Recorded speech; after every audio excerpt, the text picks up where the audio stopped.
Hello, everyone. Welcome to Risen Esports. I am Bump, and I am here with Danielson524. I have Caddy on the production today. How you doing today, Danielson? I'm doing pretty good. I am ready for an exciting game of League of Legends. How about you, man? I am pretty good. Here for Microsoft Officers versus Team 9. Moving into draft already. Blitzcrank and Zach getting removed. Also removing the Yasuo and the Kaisa. Yeah, we do have a lot of very specific bans going on here. I am aware that SSJ Albert on Team Microsoft Officers is a Yasuo main, but to be fair, he plays a lot of edgy champions in general, if you know what I mean. He's got the LeBlanc, Zed, Aurelia up in that mix, so I don't think just banning out the Yasuo is actually going to do too much to counteract this guy. Apparently, it's a visual bug. It was supposed to be a Caitlyn ban, not a Kaisa.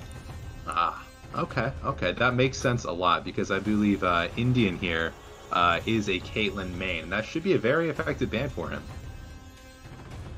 on Team 9. Other than that, we do have a lot of interesting stuff right here. We do have an Evelyn main on the side of Son of Poseidon for Microsoft Officers. That's also going to be a very effective ban, but not as effective as a Yumi pick, a very strong in that support position right now. What do you think about that? Yeah, definitely makes sense why they got rid of that Blitzcrank. That is not something you want to see when you're playing the Yumi. Ooh, I love the Wukong coming through. It's one of the picks that we didn't get to see in Risen for a while because there was bugs coming through with Wukong, but he is ridiculously strong now. Yeah, Wukong, very fun champion to play, I gotta say. For the longest time, he was such a garbage pick, but ever since his rework, they managed to hone in the key aspects of his kit that made him have to be nerfed so heavily and made him so burst. And he's now back to the bruiser state, which he was eventually, and he's actually pretty strong right now. A little bit overtuned, maybe could be argued. Like we said, he was banned out in the Ryzen Esports official settings. But Yeah. we're going to see a lot of interesting picks here, probably going to help deal with him. The Trindamere coming out. Is he a good pick? Um, we'll have to see how this works. The one thing about the Wukong can be flexed into top, mid, or jungle, so it could be going a few different places. I didn't get to talk about the Thresh. Really like the Thresh into the Yumi. Those hooks can be really effective. Surprised to see it paired up with the Varus, though. Especially such an immobile carry that Wukong's going to be able to get on top of him very easily. Yeah, it does make him a little bit more dangerous. And what I'm a little bit more interested to see is, are we going to see the AD Varus or the on-hit Varus? Both builds are very popular right now. On one of them, you rush lethality and do a lot of damage early. But on-hit Varus, you scale much better into those late-game team fights and are really good at DPSing the tankier targets. So I'm really interested to see what he's going to try to go for in these fights as we move to the second rounds of bans. Yeah, we'll have to see how they. We'll be able to tell based on the rune selection if we see the lethal tempo coming through. That'll probably signify the on-hit build coming through. We do see the Diana and the Trundle getting banned away, also with the Sejuani. It's rare to see Trundle and Sejuani get banned away. Normally you ban the Trundle to pick the Sejuani, but Yeah, I think that might be a Wukong jungle since we see the Ornn get picked up. that is true. Both of those guys can be pretty heavy flex picks. I know Bjergsen in particular really does like playing the Ornn mid.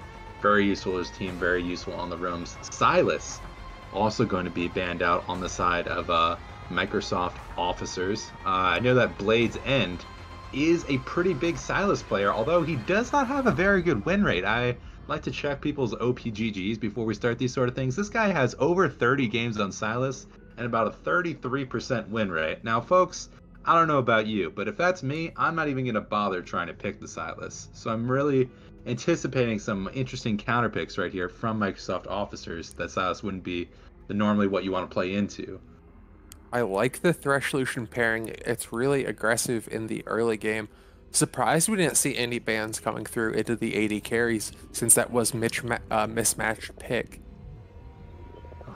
All right. Lucian pretty good. Ooh, what's even better is maybe the Nocturne pick here. Like we talked about flex picks earlier, Nocturne can be played mid, jungle, or top. If you've ever been a soul laner and had to lane against this guy, it can be pretty annoying to play against this guy. But with Trindamere picked up and their mid laner still open, we should find out pretty soon where he's going to be played. And we got 10 seconds left here. What's it going to be? final pick should be coming through just momentarily. All right, I'm on the edge of my seat. Syndra. Ooh. Ooh. All right, all right. I am very excited to see this Syndra. Very good mid laner for this team composition. They are lacking a little bit in the magic damage, but Echo also does a lot of magic damage for his team. And it basically cements what we're going to be seeing here for these lane positions. Anything you have to add about that? No, I think that that will mean that the Wukong will be our jungler. Wukong and Echo can get flipped around, but I think that the Echo would be a much better matchup into the Syndra, but will Hmm. be a rough matchup for the Echo because Syndra is very oppressive into those melee picks. I completely agree. But you know what else is better for dealing with that Syndra is having a lot of dashes, which Echo does have in his kit. One thing about Syndra is you really want to keep them at a distance, away from yourself so they can't deal that much damage. And your E has a pretty high cooldown early, so there definitely are going to be the windows where Echo can look for a lot of good trades. Not to mention that if he has his ultimate available while being ulted by Syndra, you can negate a lot of damage and burst from Syndra's kit. So I really do think there's a good argument for both of these picks on both of these teams. How are you thinking this game is going to play out?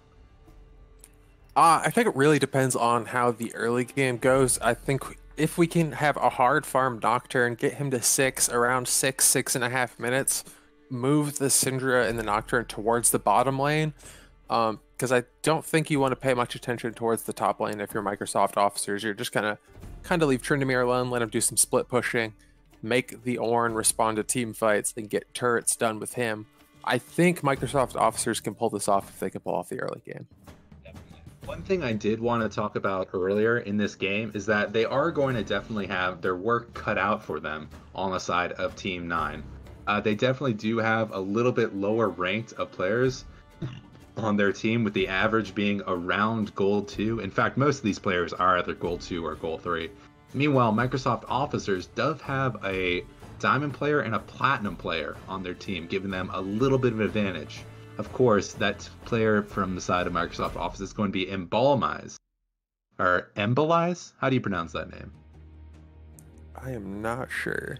Either way, he's going to be on the Tryndamere, meaning he has a good lane for himself and he has the opportunity to be really effective in the side lane for his team, sort of dictate how Team 9 is going to have to play out the mid and late game while he's trying to split in those side lanes.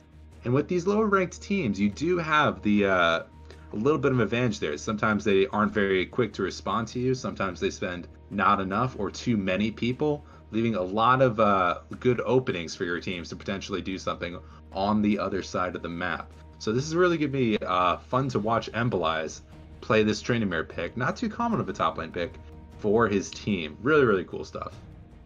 Yeah, I think we will go ahead and take a little bit of a break here as we get ready to deal with the unfortunate spectator delay, but don't go anywhere. We'll be back with an exciting game one in just about 5 minutes. See ya.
All right, and welcome back, gamers, to T9 versus MSO in Ryzen. This is Week 7. This is the Dominate Open. This should be some very, very exciting games. Like we talked about, we got a lot of really good matchups happening here. Mid lane, bot lane, top lane. All of this should be really exciting. It looks like we might get an invade happening right here. Yeah, a lot of people moving here into the bottom side. Yuumi might get caught out. Death Sentence is probably available. That's what I would start on this side. Will connect all 5 members onto this Yuumi. First blood will go over to Ristu. And you cannot be doing that as Yuumi in that tri-brush right there. On that champion, you do not take flash. So if they do choose to invade, you're just kind of boned, honestly. I don't know what this guy was thinking. Yeah, that is really unfortunate. And you mentioned that this is a very talented Wukong player, so you definitely don't want him starting with an extra 400 gold. Definitely, definitely. Like we talked about, a good Wukong player and a pretty good champion to have a little bit of a lead on here. Let's see what he started with. He decided to go for some extra boots, hoping to speed up his, not his clear, but be more prevalent on the map a little bit early. Pretty intelligent buy right there. I'm really excited to see how he's going to go for this.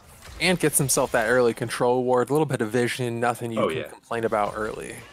Yeah, definitely, definitely.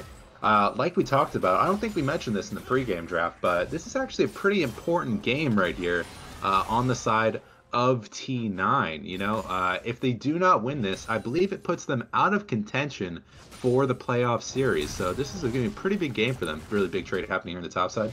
Yeah, nice aggression coming through. Tryndamere taking advantage of the early crit, early conquer coming through. Ooh. One more auto will get him. We'll go ahead and get early trade kill. Solo kill coming through onto this Tryndamere. Oh yeah, definitely. You do not want to be giving that big of a lead to the Tryndamere early. We talked about this earlier, how Embolize is Diamond 4 and he's laning against the Gold 3, Kobe 27, in a favorable matchup. So he's just going to have so much control during this game. And I anticipate maybe a few more solo kills coming out on the side of Embolize. Yeah, it does have the teleport still available. Playing very greedy currently. Might go ahead and back soon, but looking to get as much gold as he can. Yeah, usually you do not take the teleport on the Tryndamere, and you have to rely on either a ghost or a ignite to get that early kill pressure. But this guy, he didn't even need that to get the kill, so he's going to be even in a better position with that teleport for himself. Yeah, Death Sentence will miss onto this Varus. Early trades coming through. Nice lane pressure coming through. 10 CS lead already for this, for the Lucian. Yeah, yeah. Both of these bot lanes are going to be fairly evenly matched in terms of skill level, Gold 2 and Plat 3 for both of these players. Meanwhile, they are going to be getting a little bit of an extra, a little bit of business happening here in the mid lane. Yeah, nice try, but a really nice knockback for the Syndra. On Syndra, like we said, against these diver kind of champions like the Echo, like the Wukong, you do have to play really, really smart with that knockback, and this guy was smart enough to save it and will not be punished because of it. Really great job by this guy. Yeah, Orin might be looking to mess with Nocturne up on the top side, but we'll go ahead and secure the Scuttle Crab. Trades of Scuttle Crabs. We do have Wukong hanging out on the bot side. Not sure what he would really be able to do. Varus is in a really safe position and has that extra movement speed from Nika. Oh, I'm sorry, from Yuumi if needed to get out. Absolutely, absolutely. We do see the Varus was able to stabilize a bit there in the CS trades. Meanwhile, something else really surprising, in this top lane, the Tryndamere actually chose not to back and is going to be up even more CS in this matchup. Syndra really has to flash out. Uh-oh. Trying to make a gank happen up on the top side. Yep. Not going to make anything happen with that. All right. Meanwhile, in the bottom half of the map, they did choose to back on the side of the Varus Yuumi. They have 3 defensive summoner spells, and they do not have a teleport. He is going to have a little bit of extra coming to lane there, but not as much as having 2 Doran's Blades on the side of Lucian. Really just saying, I'm here. I want to win this lane. This is all me right now. Really cheesy stuff. Okay, okay. Embolize is creating a ton of pressure for himself up in the top lane. Embolize. Like we talked about, this guy knows exactly what he's doing, and he's going to be getting level 6 here in about another wave and a half. I'm really hoping we might see a dive or 2 coming out for this guy. Looks like he is going to be backing and probably picking himself, a Tiamat, staple item on that Tryndamere. Gonna help him push it out a little bit more. Going to help him maybe farm some of the enemy's jungle with that kind of a pickup. Really excited to see what he's going to try to do going forward in this game. Yeah, and he should definitely be able to push Orin out of lane here. If he doesn't, like you mentioned, 6 coming through soon, we'll be able to most likely dive him under turret and kill him. But you know what's even better than diving? Getting an early Drake for his team. With, I believe, the Cloud Drake up right now, we do see Wukong almost having soloed that right now. Wukong, not too good of an early Drake taker, not maybe an Olaf, but he does have enough damage to get that early. He has 2 long swords, and now he has a Cloud Drake for himself. Really great job by this guy. Yeah, and especially with the buffs to his clone, definitely helps him out with taking the early Drakes by himself. Absolutely, absolutely. I really do like seeing a good Wukong player. He's such a fun champion to watch, and he can be very, very good for his team with the possibility of 4 knockups with his clone and with his new ultimate. Really awesome stuff. There is an insane lead here in this bottom lane, not only in terms of CS, but they're both up levels, just hitting 4 for the Varus there.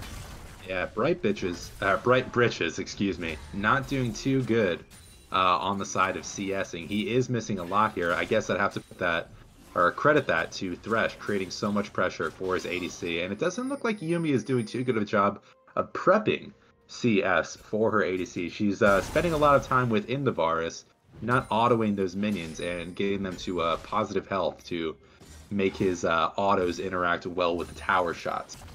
Either way, we are going to see, we do have a level 6 Nocturne here on the map. He's probably going to be looking for some big stuff. Yeah, 3 members moving up into the top side. Nocturne getting collapsed on, does have to blow the flash, but will get flayed back. Does pop the ultimate, but it's honestly just wasted as he gets picked up by this Wukong.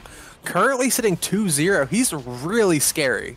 Oh yeah, why did this guy ult there? He really, what was his plan? He really didn't have Oranhorn much. gets blown. Call of the Forge God coming through. Will find knockouts onto 2 members. 4 members here in the mid lane for T9. Looking to make something happen. Orn will get knocked up. Will go down, actually. Fantastic ignite and knockback there coming from Microsoft officers here. Just fantastic early play from both teams here. Definitely. Like we talked about earlier, they are doing a lot for their team right here. Oh, Nocturne not in a really great position. In another 1v2. We'll go ahead and get caught out. 0-2 on this Nocturne. End up, actually, we'll go ahead and give this red buff over to this Lucian, and that'll create an even bigger discrepancy. Yeah, discrepancy. Yeah. But we do see a top lane turret gets taken. That's the unfortunate cost of sending the Ornn into the mid lane. And this really does sort of epitomize what this game is generally going to be. We see most of his team, Embolize, is losing in most places on the map. But while they are doing that, they are sending away their top laner to sort of create all these advantages. Meanwhile, he's getting some pretty big advantages for himself in these side lanes. And I anticipate a lot more of that coming up here in the rest of the game. He does have his first item finish. Compared to that just of 1,000 gold Bramble Vest on the side of Ornn, that means this Tryndamere is going to be large and in charge for the rest of this game. I'd really like to see him potentially try to snowball off of mid lane or take even more jungle camps. I'm really happy to see him get this, leave it early, and I'm really getting excited to see what he's going to try to do in this mid game coming up here in a few minutes. Yeah, we do see the Bramble Vest get completed by the Ornn, but doesn't really matter when you're down a full completed item. It is the Ravenous Hydra, so we'll deny a little bit of the healing coming through there, but there's just so much healing in the Tryndamere kit already, it doesn't really matter. Yeah. You can just wait to use the Q. Ping's coming out onto Rift Herald also, so probably looking to pick up another objective here for Microsoft officers. Yeah, with that Ravenous Hydra finish, he is going to absolutely decimate these waves. He just did 1,000 damage on that crit to the Krugs, meaning he's going to clear these so fast. Alright, really, really good play there by Syndra, avoiding that Echo all in. But he's probably going to get a little bit more damage on this guy. And with his ultimate, alright, he's not going to go for much more. He did use his E to get onto the Ornn initially, so he's not going to be able to continue up on that trade. Nice stun for Echo. Does proc the Ignite. Also gets his passive off. Has the ultimate available if he wants to try to dive at some point. Alright.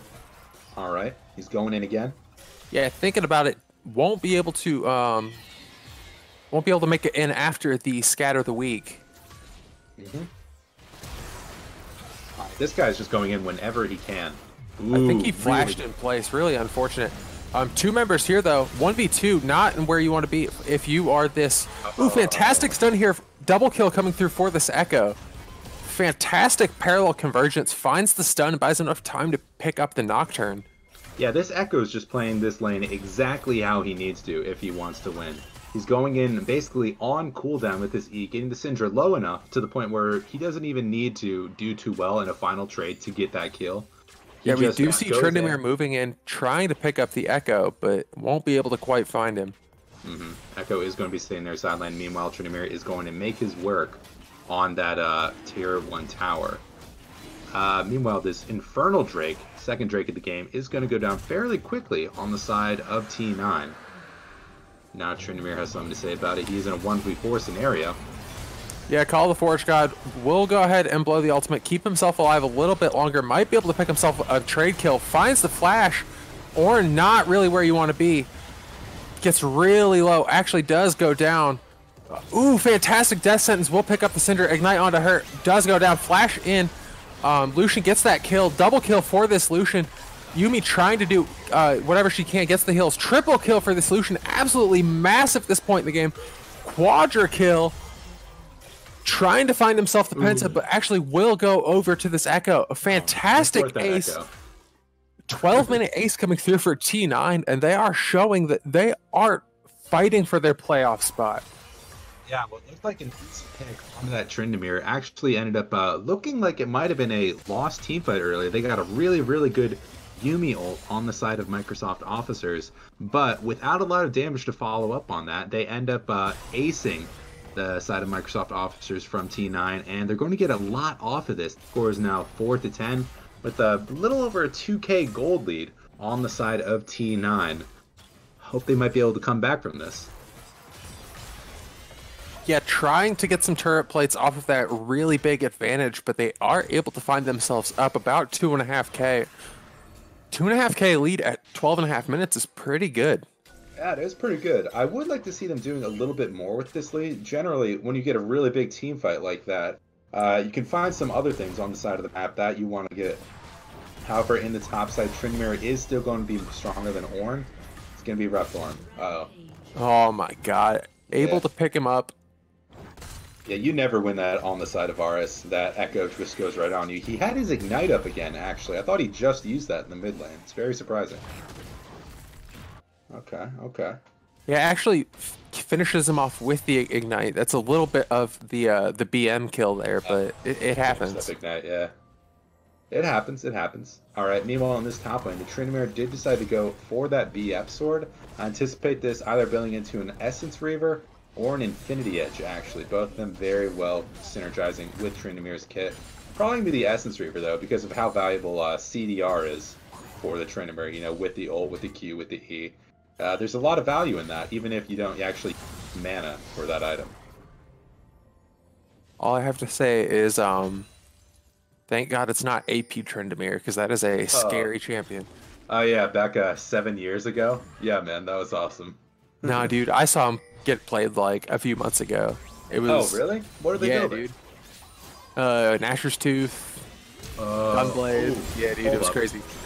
A lot of aggression coming through. This Varus is just getting picked on. Yeah, I gotta say. 6-0-2 on this Lucian. Yeah, he did end up going for that Umbral Glaive early, which is going to help him out a lot with the vision score for himself. It definitely make it easier for him to pick up these wards. And if you're going to keep getting picked off, that is kind of what you want. But I really would have liked to see an early Youmuu's Ghostblade, you know, help him with all these divers that are constantly trying 2v2 on this bottom side, and they actually just wipe out the Wukong at the beginning of the fight. 1v2 here for this Echo. Does have the ultimate available, trying to get away, though. Might just have to pop it and get away. A lot of damage coming through onto this Nocturne. We'll go ahead and proc the passive. Ultimate gets popped just for the healing, though. Doesn't find any damage. Trying to get himself away. Yeah, Echo just has absolutely too much massive 1v2. One more auto will get it, and Echo is just running people over. Oh, man. Yeah, when Echo gets... Echo is definitely one of those champions, one of those divers that he just snowballs so well. And when you get a little bit ahead, you get a lot ahead on that champion. It's like, all right, I didn't have a lead and I couldn't go on this guy, but now I do have a lead and I can basically go in on any single member of the team, except for maybe Tryndamere, that I want to. This guy... he's going to be very, very effective in the rest of these mid-game team fights. Might not scale as well to Syndra, though. So I'm really interested to see if they're going to try to stall out this game a little bit, avoid a little bit of aggression. But with these kind of picks that they're going for on the side of Microsoft, it seems like they're just trying to accelerate this game as much as they can, trying to get into those late-game scenarios where Ornn can't really afford to stick in the same side lane as the Tryndamere, and he really gets a lot more value off of that, you know? Yeah, they are definitely banking on this Tryndamere getting really far ahead. It is 50 CS up at this point. Oh, yeah. Let me look at gold. He has 3K gold up on the Ornn. 3K gold lead. Yeah, 7.4 to 4.5. That's ridiculous. I mean, he has been spending a lot of time. I think he's gotten like 3 or 4 sets of those top side Krugs. That's the same difference between Varus and Lucian. Oh, jeez. Yeah.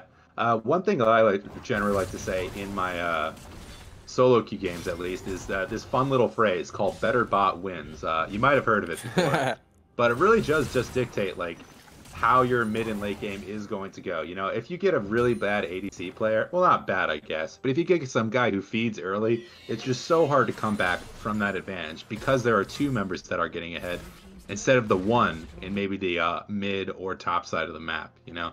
That's not to say that I haven't had top laners completely feed Ignite Darius or something like that. You know, that guy, it's impossible to win lane against him. I don't know how they do it.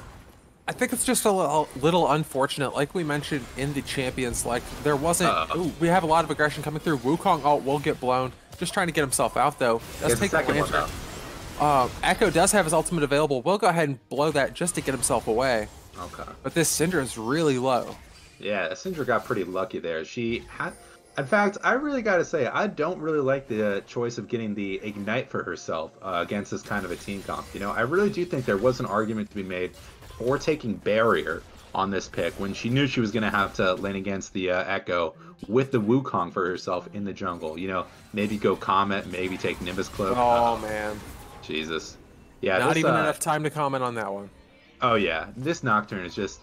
I don't want to use the phrase running it down, but this guy has been tactically dying a lot this game. You know, he has just... I think he's just got caught out in a lot of just unfortunate positions. Yeah. If we look at the bottom side of the map for T9, look how it's lit up. Look at all of those wards. That really shouldn't be happening with the Umbral Glaive on that on this Varus. He should actually be doing a much better job. Are you gonna send a Varus into a jungle that you don't have vision in? I mean, I would send Varus and maybe one other guy, you know? I don't know. Yeah. But that's just the unfortunate part of this game. The Varus is 50 CS down. You can't send him into the jungle. Uh-huh.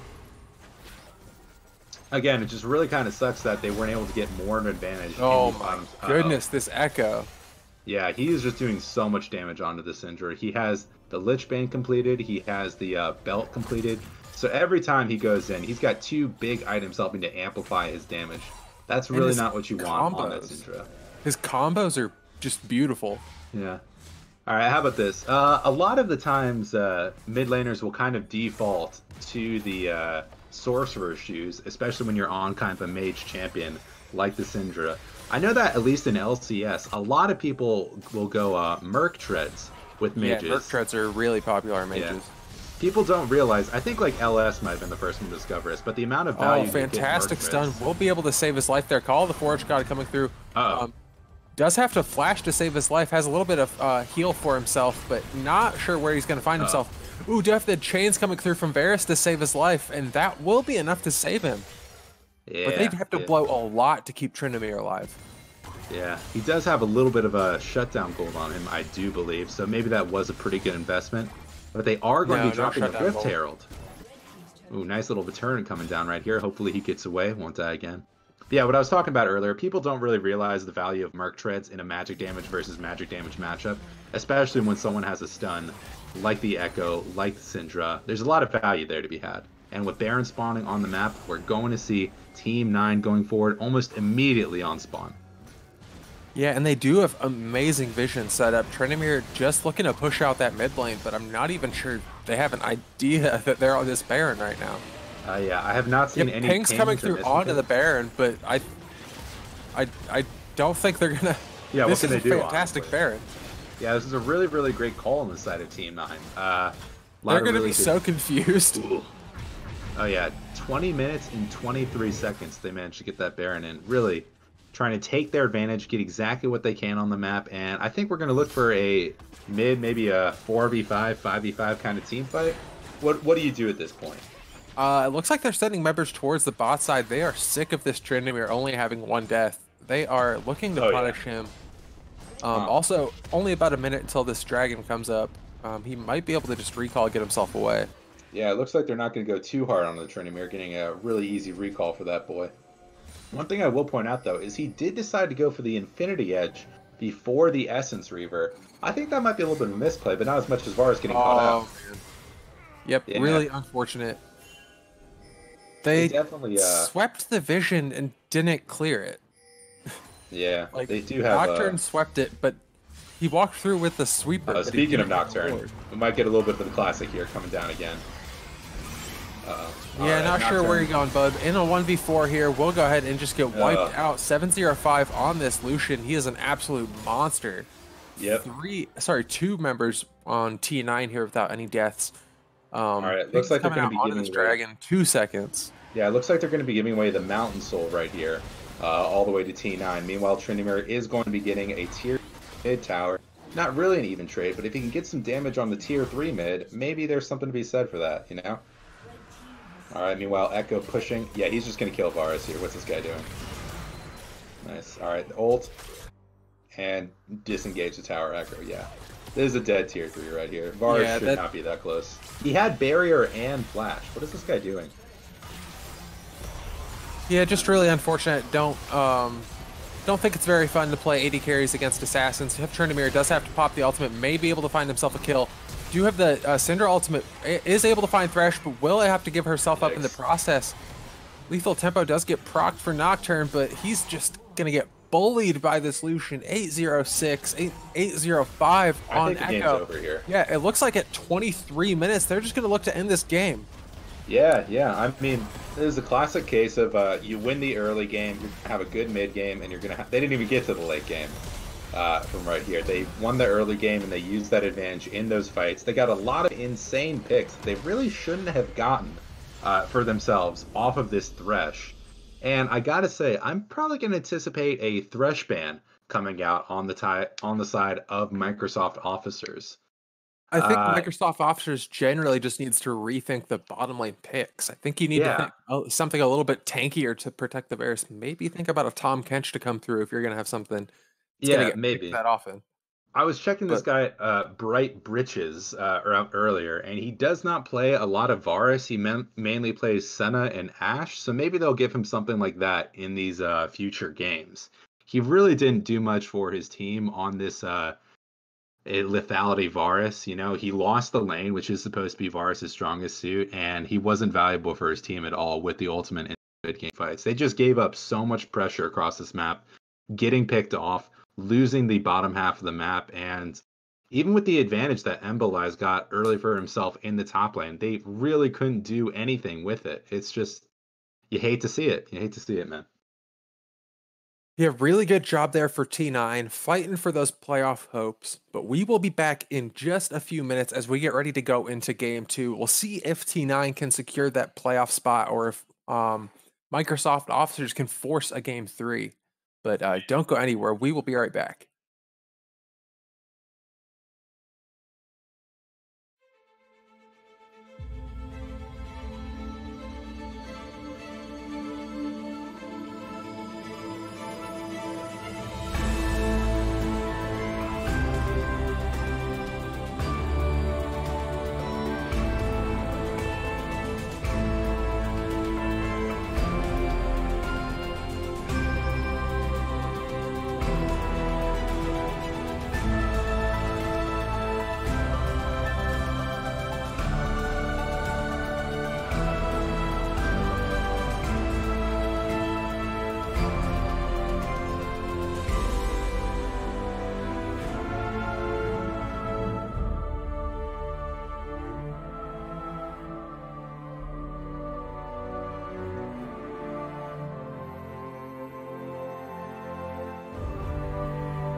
All, Alrighty, guys, and welcome to Game 2 of the Dominate Open Week 7. We have Team Microsoft Officers versus Team 9.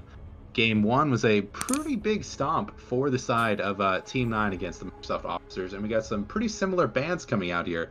We do see the Yasuo and Caitlyn banned out on the side of Team 9. Meanwhile, Microsoft Officers choosing to ban out that Wukong and a Blitzcrank against the Team 9. Bam OH was pretty big on that Thresh last game, but he is known for his Blitz. Here we go. Thresh also being banned out, meaning they do not want any hookers on the side of Team 9, as they were able to provide so much value. They left the Nautilus up, Danielson. They left the Nautilus up. Well, to be fair, there's also the Nautilus, there's also the Pike. You can even argue that I don't know, a fifth hooker kind of exists. There's one in my mind, but I'm forgetting him right now. Either way, the Echo is going to be available too, going to provide a lot of value for its team. Last game was pretty big, actually. Meanwhile, Nami going to be picked up on the side of Microsoft Office. A lot of the champions on the side of Greeny's champ pool do not play well into these engaged kind of supports. This guy plays mainly Nami, mainly Yumi, Janna. A lot of champions that are fairly weak against the picks, like the Blitzcrank or Thresh. But like we talked about, Nautilus being picked up on the side of Team 9. That is not what you want to see. Hopefully we can get some kind of scary lane. It is a scary lane. Hopefully we can see maybe an Ezreal thing that can play really, really safe for his team in this bot lane. Who did this guy play? The Varus did not provide much value for his team and ended up funding a lot of gold over to Team 9. So hopefully we see a little bit more safety on the side of this bot lane. Yeah, one thing I wanted to mention in the last game but didn't get a chance to is the same mistake that Banned Microsoft just made again. Did not pick their lane. Did not match the ADC pickups. One thing I want to see them do is try to ban out Microsoft Office. Team 9. I want to see Microsoft. If I can talk, that would be awesome. I want to see Team 9 ban Microsoft Office's ADC pool. We didn't get to see that last game, and I think that was the problem with why the Varus ran away for Team 9. So we'll see if they can also take advantage of it. One thing we also saw was, I believe Evelyn was also banned out in the first pick order last game.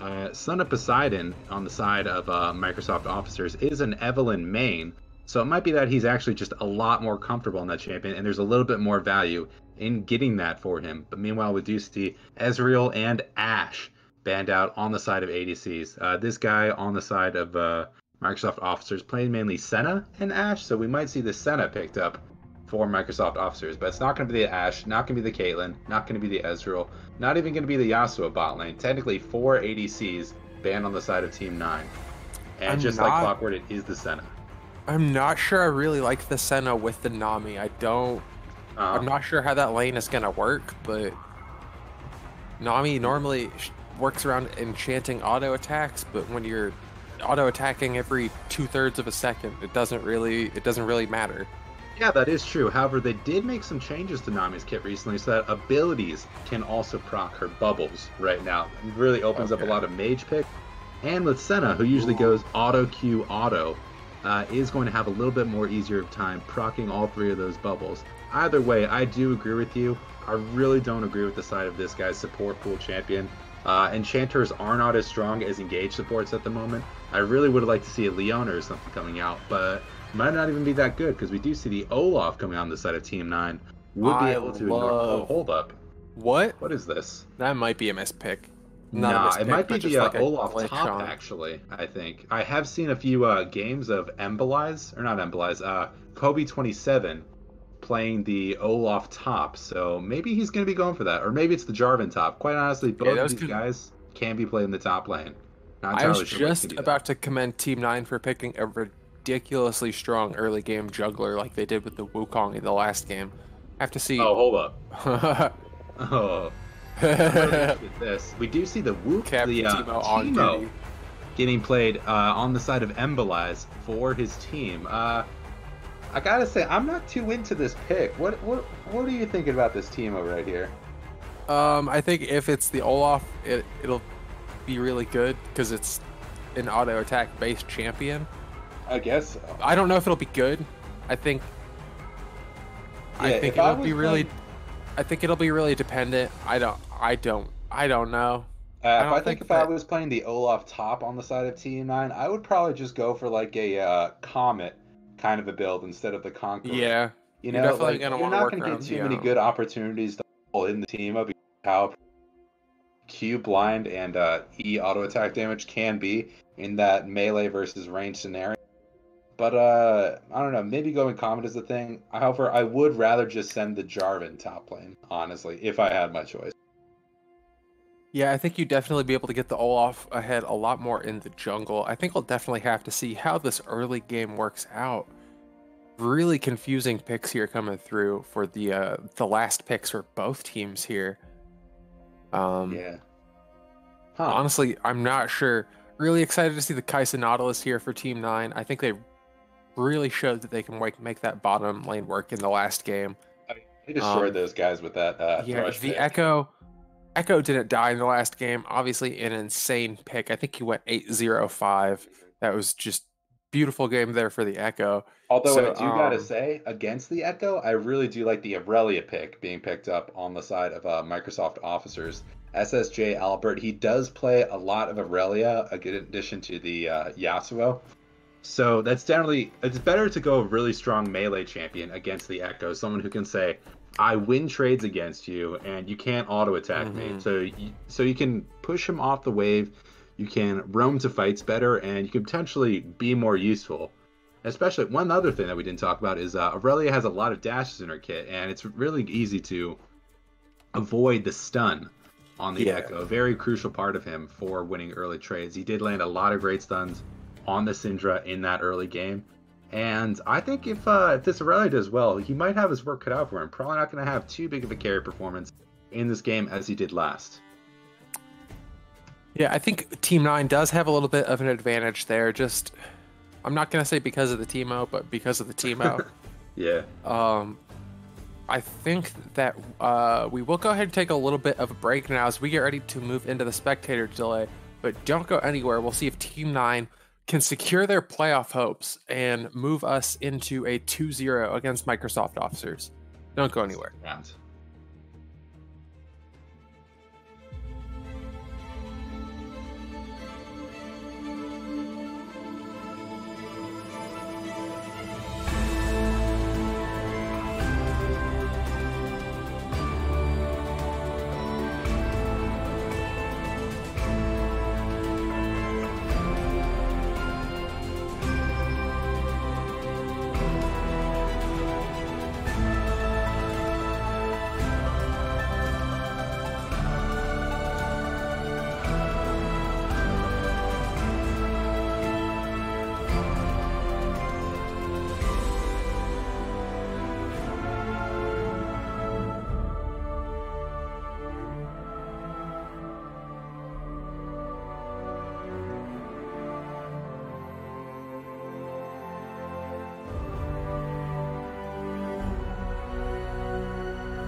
And the game 2 of Dominate Open Week 7, we do see a little bit of Flash an coming in from the Nautilus, able to find, fantastic stun, will save the Aurelia.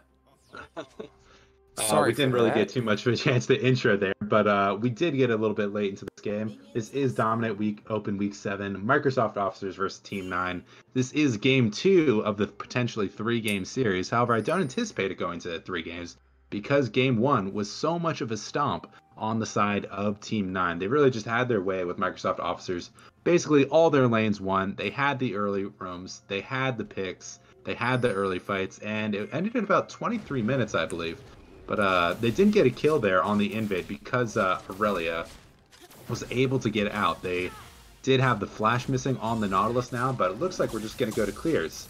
One thing we did notice earlier is that we have some pretty interesting picks here right now. Olaf has been known as the counter pick to the Aurelia, but we do see Echo. Ooh. Oh my god, he gets the buff. Oh, that's huge. Yeah, that really sucks if you're the if you're going to be the Evelyn. Actually, right there. Okay, there's 3 things. Jarvan moved in on the blue buff. Aurelia, since she did get out, she had to start E, which is an awful ability to have to start. You're looking to always start Q.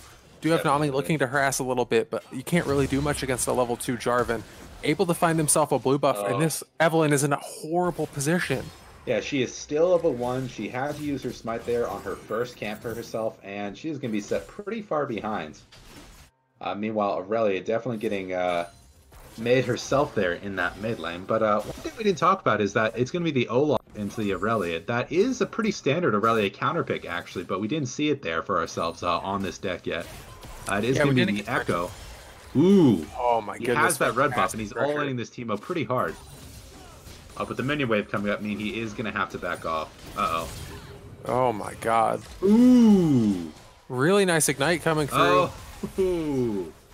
Oh man, we said they were so far behind, but they managed to get 2 kills for themselves across this map. They might be able to turn on Senna also. Oh. Oh, man. Does have to blow the Okay. flash that doesn't get hit by the flag and drag, and this is just a Fiesta coming through. Might be able to find himself a kill. Okay. Really nice Okay. out of Kobe. Does have to blow his flash, though. Yeah, he did blow his flash, did blow his teleport. One thing we didn't talk about is a pretty big interesting change to this map is I believe everyone has home guards now after dying. I believe, does that like start at 0 minutes in the game or does that start at 5 minutes? Because I believe they made it so you just get it It's randomly. levels. It's from level 1 to 6, I believe. They also changed interactions about solo kills now grant 20% more experience, and there's a little bit less experience on kills, on multi kills until level 8, I believe. But we do see a lot of fantastic kill. Ignite able to pick up the Senna, and this is just a horrible start for MSO here.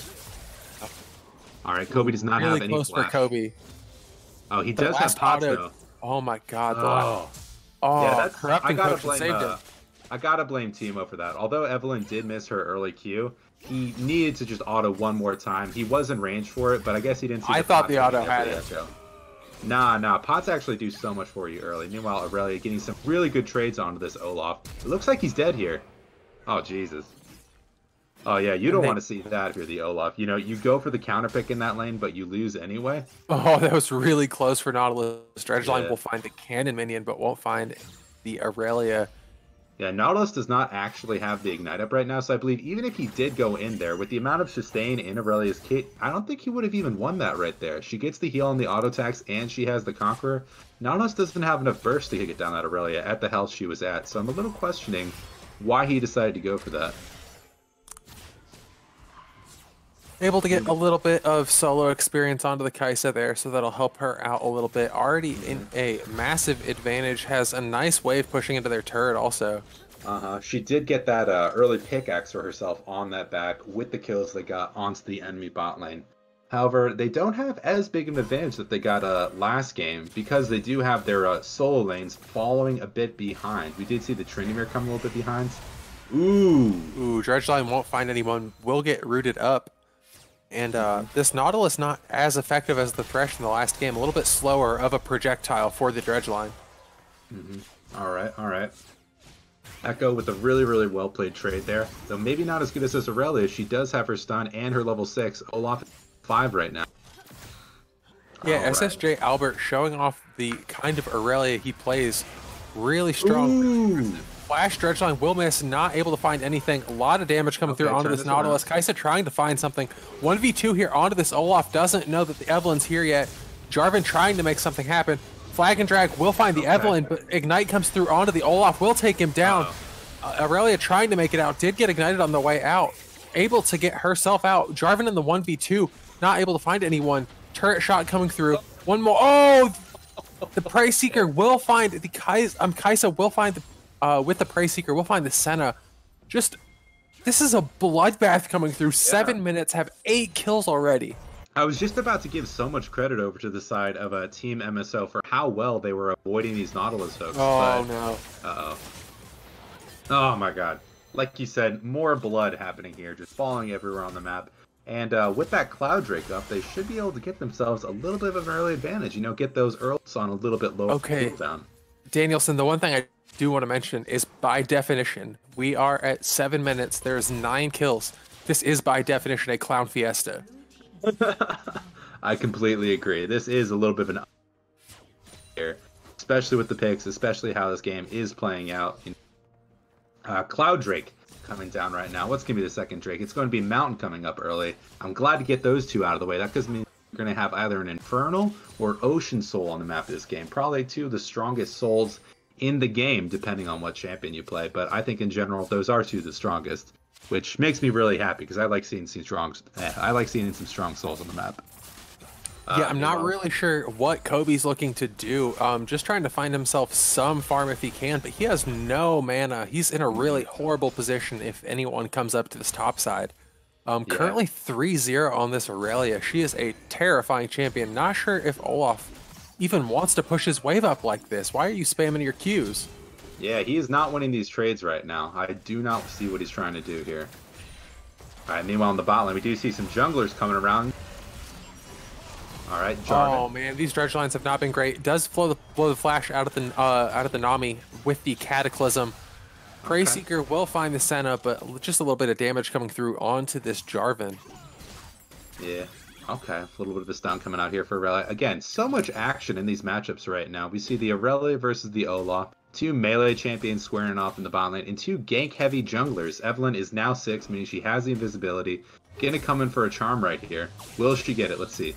She doesn't wait enough. She cues the wave. Not what you want to be doing on that champion. Yeah, that is definitely a feels bad. Meanwhile, I really think that we should see a little bit more pressure here for the side of the top from Jarvan. Teemo has been just shoving in this Echo the entire game, and it really would feel good for Echo if he could get a little bit more to help deal with this Teemo. You know, Teemo, one of those champions, has a lot of presence in that early game. Not so much the early game, it's just the lane. He's very oppressive in the short trade. He deals so much damage with his auto attacks, and he's really hard to lane against if you get a bad matchup, like the Echo or any auto attack based champion, really. Yeah, but if you do get a little bit of a lead on him, he's not very come those mid-late game team fights. We do have the ultimate coming out of the Nautilus. Will find the dredge line, and that's massive damage coming through onto the Senna. Will find another kill. 302 on this Kaisa. She's absolutely massive.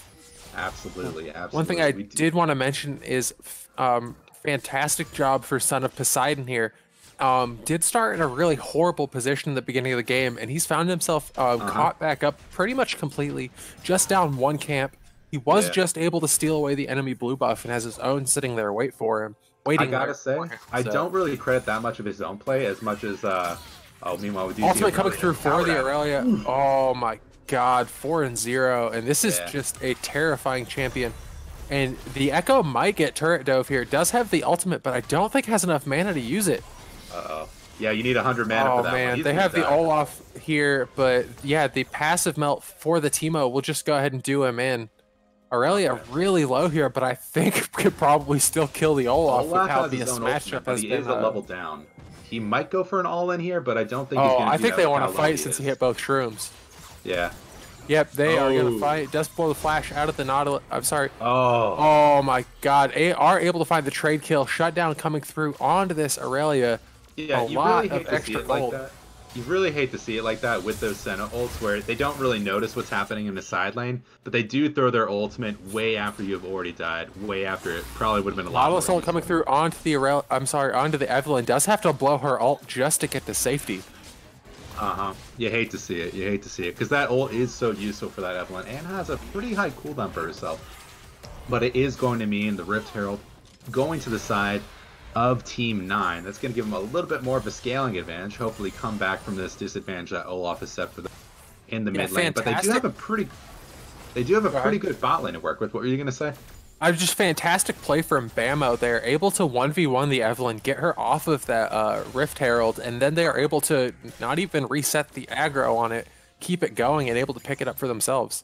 Absolutely, absolutely.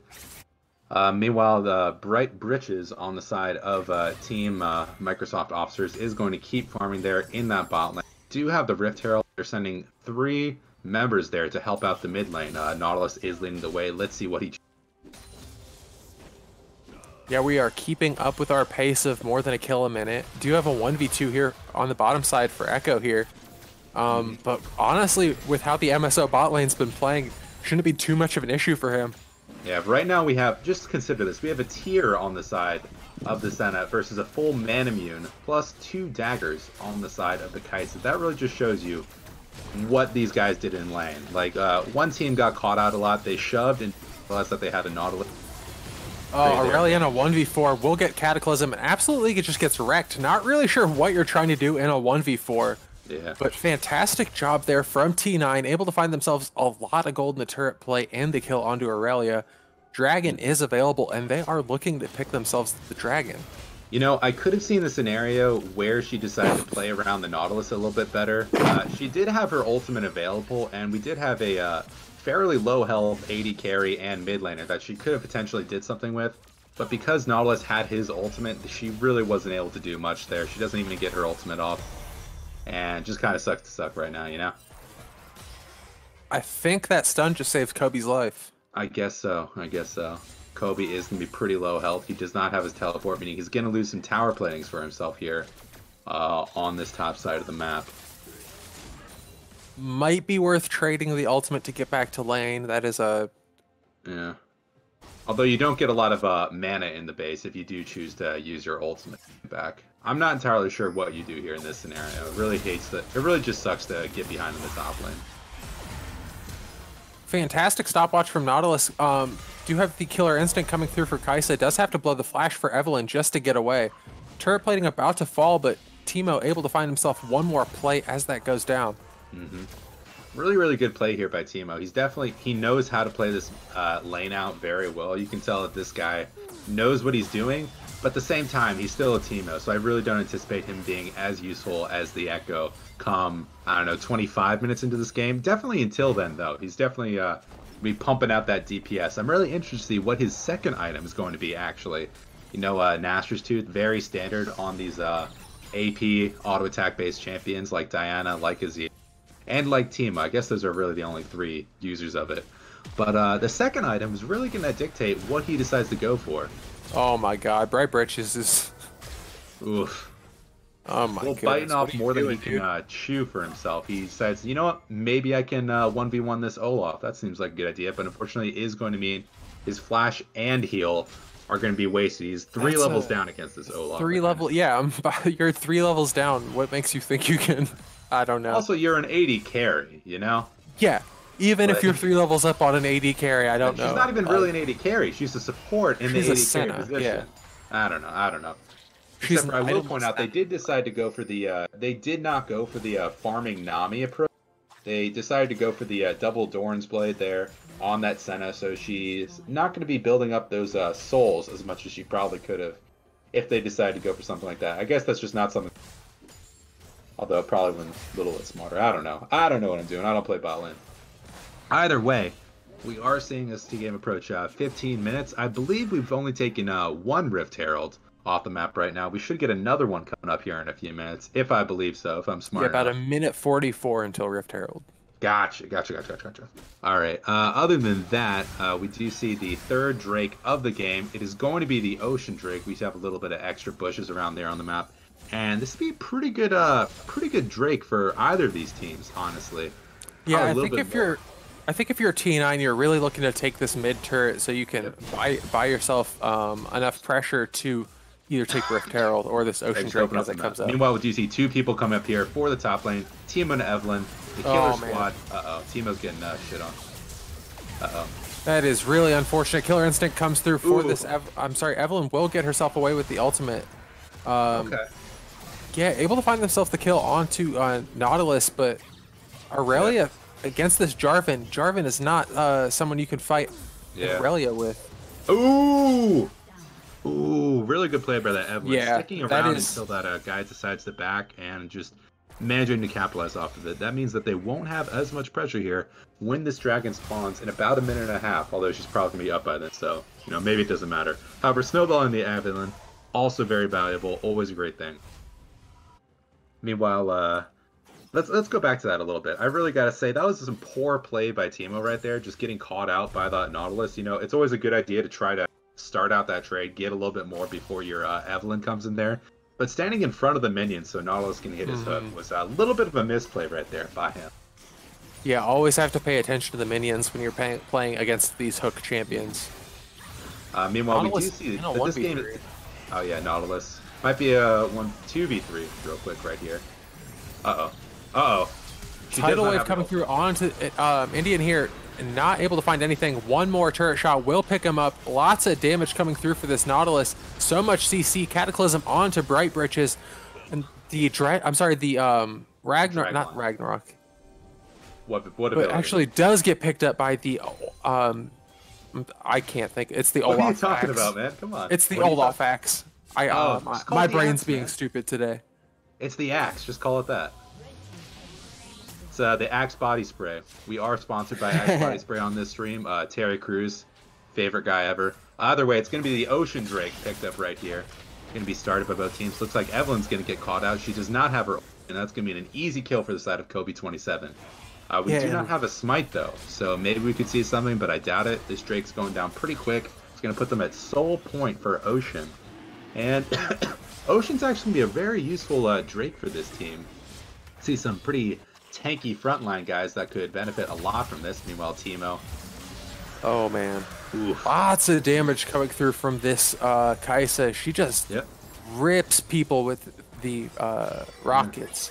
Pretty good back end there. Oh, big ultimate coming out there from Relly, but with the plant up there, she's gonna not be able to follow up on that. So she's gonna try to. She's gonna try to, but it's not gonna happen. Hopefully she bot lane tower or something off of this. You know, get a little bit of gold for her team. You know, we talked a little bit about how Team 9 is dominating this early game, but it looks like they've stabilized a lot, you know? The score is now 12-10, and it's relatively even on the goal. Considering where we were in the last game, I really have to give props to Microsoft officers for giving a little bit closer of a game. Oh, who got that? Oh, that was so close. I don't. Wait, who even got that? I don't know. Is it still on the map? Yeah, it's still on the map, so it looked like Okay, Olaf it looks did like Olaf did it. get it. All right, all right. They're probably going to try to body block this a little bit. They're sending 2 guys to try to get this right now. All right. Okay, are able to pick it up. Okay, Oh, meanwhile, man, wasted 2v1 in the the bot cataclysm, lane. unfortunately.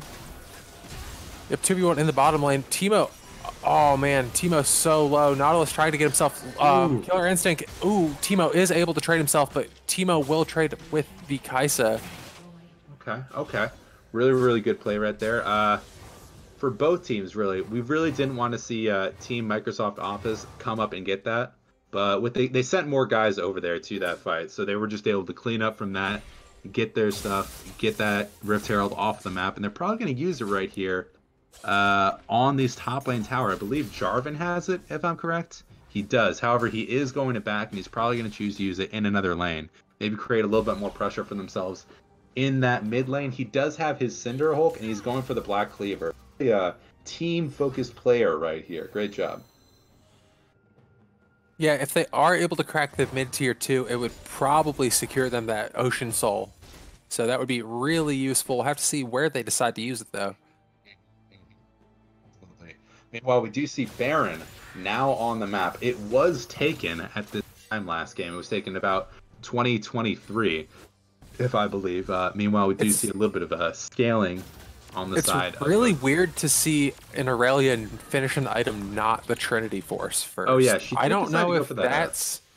I think that might be some of where her falling off comes from, because she was sitting at 4-0 at one point, now sitting at 5-3.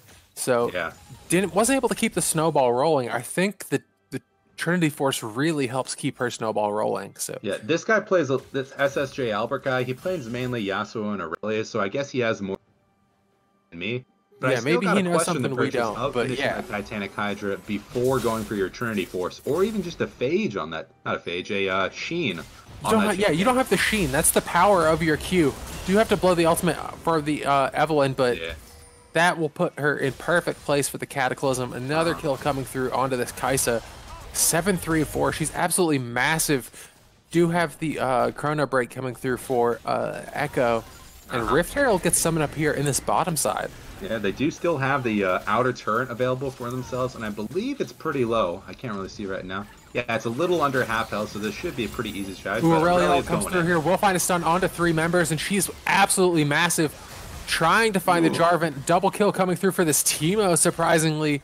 Yeah. Is Echo versus Senna in this top lane. Echo probably able to get himself the kill, but just takes a ton of turret shots. Oh my goodness, one more auto will do him, man. Oh, and is able to get himself out right before the last turret shot. Last turret shot would have done him in. Yeah, I gotta say, Echo.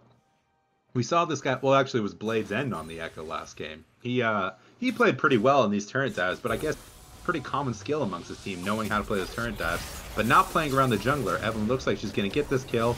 Oh man, that is really close. Echo will go down to the last turret shot, but he is playing with fire. Oh yeah, this guy, he generally knows what he's doing. He is going for a little bit of a weird build. He decided to go for the Seeker's Arm Guard before actually finishing his Lich Bane. Definitely helping a little bit more line, kind of a survivalist, which rather than all that burst that Blade's End had in that last game. Either way, one thing on the other side would like to point out is how well this Teemo is doing in these side lanes. He does have his not rallies, the Leandries, so he's going to be a little bit more effective against all these tanky guys in this team fight. That Cinder Hulk Jarvan, the big ol' Olaf there in the front line. But let's see if he's effective in this fight for the Ocean Soul. Both teams should probably send all 5 members. This should be a very exciting fight. Let's see how it plays out. All right, nothing right now. Yeah, What's happening? Did just get the sweeper, looking to create as much vision as they can. Unfortunately for Bamo, these hooks have not been as accurate as the Thresh in the last game. Mm-hmm. Yeah, you have a little bit less of a windup on this champion, so I guess that's kind of screwing him around a little bit. Meanwhile, both teams are setting up for this. Echo by himself there in that bot lane. Will they try to get the pick on him?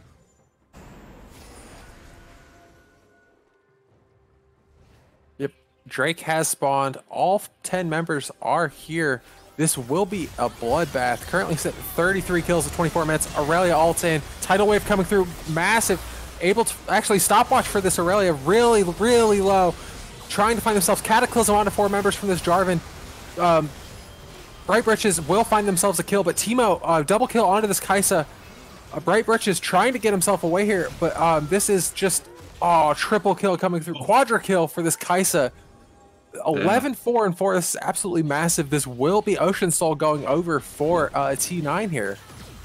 Yeah, Team MSO, they've really played the first part of this. Team fight really well. But unfortunately, one thing I would like to point out, they decided to use a lot of burst on members that weren't the Kai'Sa, who is the main carry there for this team, meaning that she had enough of her front line, she had enough damage to absolutely shred through the entire enemy team. Fortunately, I really would like to see the Teemo maybe try to get some kind of stealth happening right there, and then come out, blind that Kai'Sa, start DPSing her, maybe after Nautilus has already blown his CC on someone else. But that's gonna mean the Ocean Soul for Team 9. Really gonna be harder for Team MSO to come back from this. That's a really good soul. Danielson, we have a treat of a game. 25 minutes, 40 kills. Oh yeah, it's a fiesta.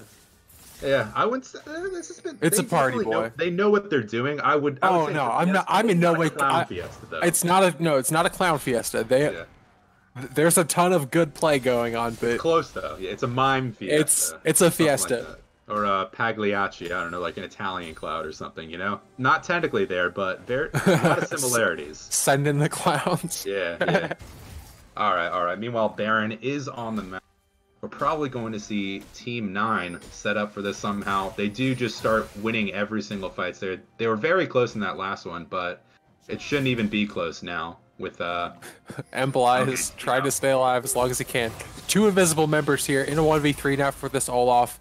Ooh. Yeah, it does have to blow a flash in a terrible spot for him. Yeah, he actually chose to blow his flash instead of his ultimate on that. I guess having a really high health was very important there, and that Baron is below half health.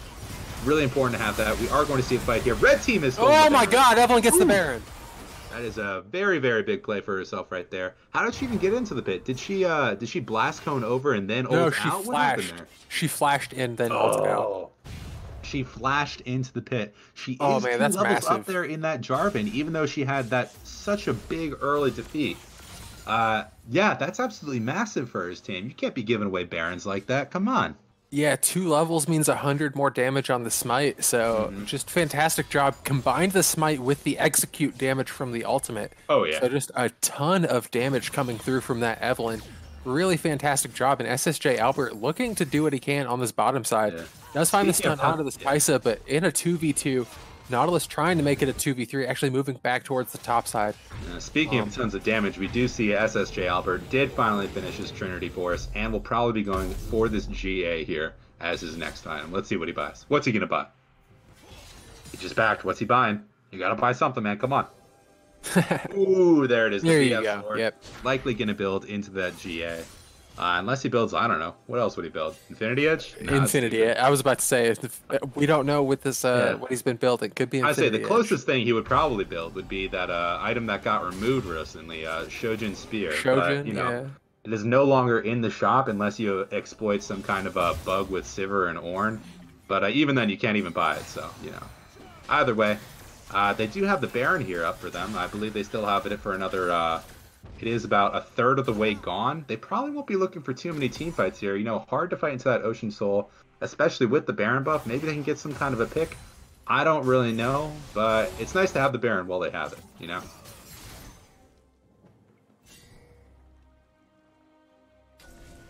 Alright, meanwhile, we are going to see a little bit of coordinated play right here. Evelyn giving herself that blue buff. She is scaling up very well. We're going to have that death cap here in just a minute. She's got 2 needlessly large rods. What she would do with them, I don't know. Either way, the Scuttle Crabs coming up here in a sec. She's probably going to look to secure that. And there it is, folks. And there it is. 2 minutes here on this Elder Dragon. Yeah, I think a pretty important objective. I think that is just, yeah, that'll be really important. We'll have to see if Evelyn can pull off another steal. They don't have the wall advantage that they did in the last fight, unless she's able to pull up something sneaky and move into their jungle. Yeah. But ooh, Evelyn is able to find Indian here. Maybe able to just find the pop, and will get the shutdown. Massive, and that will be the death cap for Evelyn here.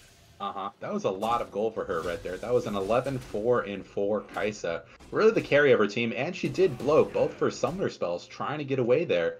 With the Elder Dragon combo here in about a minute 15 is going to be alive for, but Evelyn's going to be absolutely huge. When gets herself the hat, and she is massive. I was talking about earlier how they could possibly get themselves back in this game.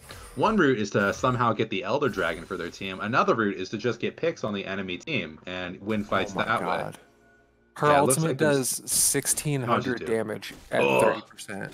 Below 30% though, that's pretty key. Considering they do have the Ocean Drake, their health should be pretty high before they get into these fights. You saw the Kai'Sa she got that Kai'Sa to 30%, and 30% of a Kai'Sa's health is like 300 anyway, so. Definitely. However, one thing I should mention, I just saw this. Kai'Sa does have Gathering Storm in her kit, so she's going to get about extra, I believe, 40 AD from that rune.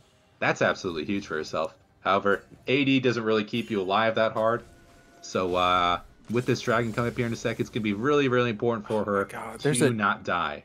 2-item advantage for this Kai'Sa over the Senna. Just Senna not really working out in this game. Yeah. This bot lane not really providing too much, but it might not even matter depending on how this Elder Dragon goes.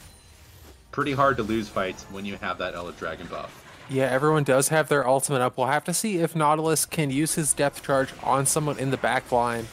Try to get as many knockups as possible. Alright. I'm sorry, the hook will miss. Not able to find anyone. Stuns coming through from Aurelia also. Lots of cooldown reduction for everyone at this point. We'll find the Aurelia ult coming through. Lots of members of this back line. Shutdown coming through for this Evelyn.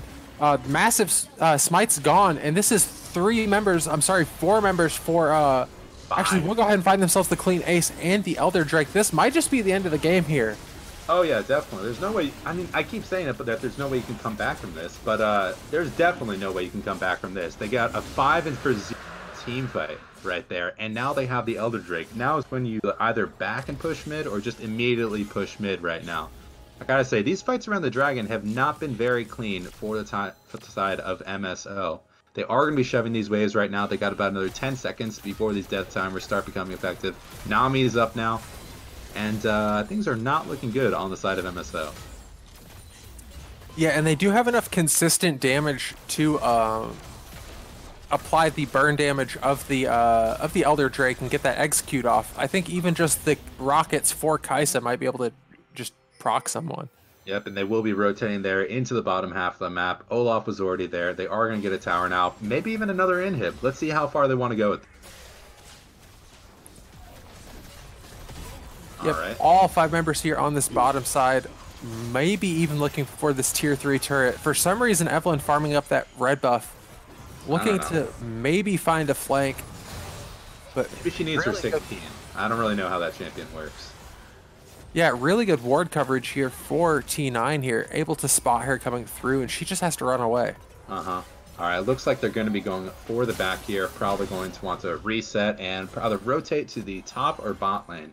Echo does have his teleport available, so it makes sense for him to go team to go top. Baron is also on the map. That combined with the little bit of Elder Drake they have left could mean, I don't know, an even bigger advantage for themselves in this game. Teemo doing his best to clear these waves and not looking good still, not even clearing that wave too fast. Yeah, did not itemize towards a Runin's Hurricane, so does have a massive lack of wave clear for him unless he wants to waste all of his shrooms on it. Are starting the Baron. We'll see if they don't have very good vision. It might just get stolen away again like last game.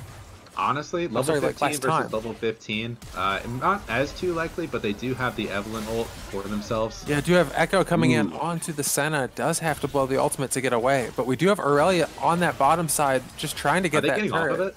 What are they doing here? Are they Yeah, looking they to might be fight? backing off and just trying to pick up this Evelyn. All right, she did have to use her ultimate though, and she is zoned off it. They have 2-3 people. Does have to blow the flash also, but this is a huge. Oh. Yeah, that's a huge Olaf. Oh wait, did Teemo get the Baron? Teemo stole the Baron. How? With shrooms. Oh my. This game, man, it's like. I have no idea, my dude. And we have Aurelia. She got 2 towers for herself, and her team was able to get that Baron despite the jungler not even being there. I gotta say, this is the time when you just like, Jarvan, what are you doing, man? What are these smite. Oh my god, yeah, that I guess that just feels really I don't bad. think he used it. I don't know. I don't know. Yeah. Either way, I gotta say, Jarvan, come on, man. If you were on my team, you would be getting some very creative messages in that chat right now. Is all I'm gonna say. Up to 2,000 damage on the Evelyn ult at level 16. That's gross. Yeah. I mean, Evelyn wasn't even there though. She died to that 2v1. Oh, I was just I had just looked at it and it's gross. Yeah. All right. Meanwhile, we do have to notice a little bit of the fall off here for Kai'Sa. She is at her full build currently right now. Meanwhile, the Senna, currently at 159 farm at 35 minutes, is only going to get stronger, but at what rate? She is working on her 4th item right now, so maybe we could see a little bit more coming out for her. She is building the lethality, so she's really not doing much in here. But, you know, it feels good to have a little bit more lethality, especially against the guys like the Echo, like the Nautilus, like the Kai'Sa, who is, despite all of her damage, is still going to continue to be very squishy in these fights. I gotta say, with that Baron steal, they are not out of the game yet on the side of Microsoft officers. They do have a lot of strengths they can continue to work with. We did just get the Void Staff on the Teemo, so he's going to start popping off even harder in these fights against the magic damage, or magic resist heavy front line. Ooh, we do have Evelyn moving in onto this Olaf. Do you see the back coming through? It's just a bait, but Olaf might just be dead here. Nah, he has his ultimate. Ooh, never mind. This guy decided to try to fight, and he's going to die because of it. Really bit of a curious choice there. They really just have not been able to manage this Aurelia, and she's absolutely massive. Ultimate is available for this Echo. They do have to blow the flash for... They are able to find themselves the GA. Flash Cataclysm, able to lock up the Evelyn. Aurelia just running away. One more auto will do her in. Oh, actually gets shut down. Fantastic stopwatch from Kai'Sa there. One more auto. Triple kill. But Teemo's on the bottom side. Finds himself the inhibitor. Stay on it, Teemo. Yeah, Teemo just needs to keep pushing. For a base race right now. Teemo is absolutely shredding these towers, and I believe he wins the 1v1 against the Echo if he plays this well enough. Although it looks like he's going to continue attacking the tower and not really... oh man, this might be the end of the game. Teleport coming through. Yeah. This will be the end of the game here for T9. They have themselves a minion wave pushing in here, and yeah, this was a fiesta of a game. Lots of back and forth. T9 not able to secure themselves either of the Barons here. Yeah, the extra 5 seconds they're going to get off of that probably won't be too relevant. Yeah, not going to be relevant enough. Right here. And this is T9 securing themselves their playoff spot. GG's to T9, GG's to MSO, but yeah, fantastic job for Team 9. Yeah. I gotta say, Team MSO, they definitely had a few things that but they didn't play well enough in these fights. I don't think there was like a single team fight they actually won. And do you remember any?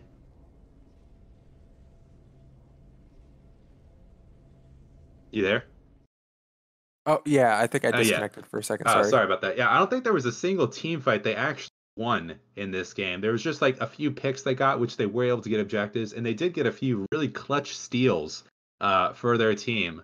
A little look at the damage chart really just shows how much use Timo was doing for his team, getting a lot of chunk damage off with those mushrooms. Although Kaisa, as the AD carry, was also pumping out the DPS. So aside from that, damage probably did the most damage in the game for her team. Either way, it was a lot closer been, considering how big of a lead that Kai was able to get for herself in that bottom lane. Here's the real question, though: who was the MVP this series? Oh, I think without a doubt will be Indian here.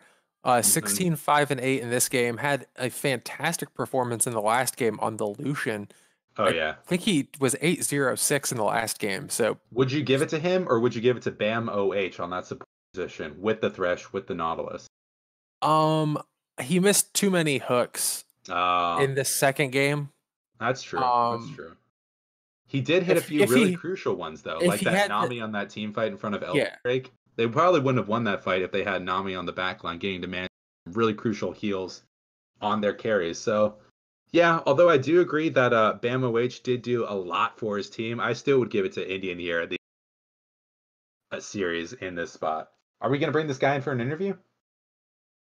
Um, no, not gonna. According to the producer, that will be it for this evening. Remember to tune in tomorrow at 7 p.m. Have another best of three for you.